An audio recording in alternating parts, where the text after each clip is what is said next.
16 তারিখে আমরা বাড়ি ঘর ছাদ ঢালাই কাজ চলতেছে, বাড়ি ভর্তি লেবার 40-50 জন খাওয়ান টাউন চলতেছে, তারা খাইতেছে, আত্মীয় স্বজন বাড়ি ভর্তি। এমন সময় রণবীর দেবনাথ আর এর বাবার নাম প্রদীপ দেবনাথ, তারা 3 গাড়ি ফুলাফাইন লইয়া আয়া আমার বাড়ির সামনে ফায়ারিং শুরু করছে। তখন তো আর জল নাই, কি হয়েছে বাইরেছি।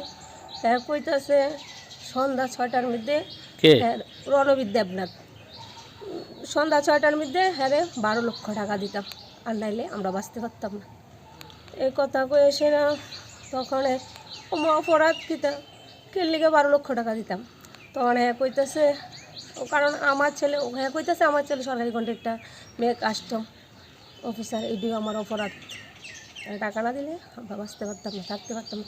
ভয়ে আমরা বাড়ি গোছাইরা সবাই গেছি, 4 দিন বাইরে কাটাইছি। 20 তারিখ আইসি পরে আবার আয়া ফায়ারিং করছে, আর করছে পরে তো নিরুপায়, বাঁচতেইব থাকতেইব, আর কী করুন পথ পাই না। তখন সোনা গয়নারে দিয়া আমার স্বামীরে দিয়া পাঠাইছি, পাড়াইয়া গোল্ড লোন লইয়া হ্যাঁ 4 লাখ টাকা দিছি।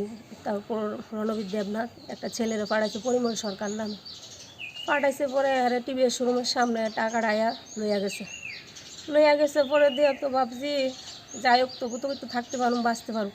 পুনরায় আবার আগামীকালকা আবার হ্যাঁ 10 লাখ টাকা গতকালকে 10 লাখ টাকা দিতে আমার ছেলের মোবাইলের মধ্যে হ্যাঁ হুমকি, একা ফোন করে বয়স পাঠাইতেছে হ্যাঁ 10 লাখ টাকা দিতাম, নাহলে আমরা বাঁচতে পারতাম না। তো আমার এটুই করজোরে নিবেদন মাননীয় মুখ্যমন্ত্রীর কাছে, আমি যেমন ছেলে মেয়ে শান্তিতে বাঁচতে পারি, বাঁচার ব্যবস্থাটা যেন তাই করে থাকতে যেন আমরা পারি।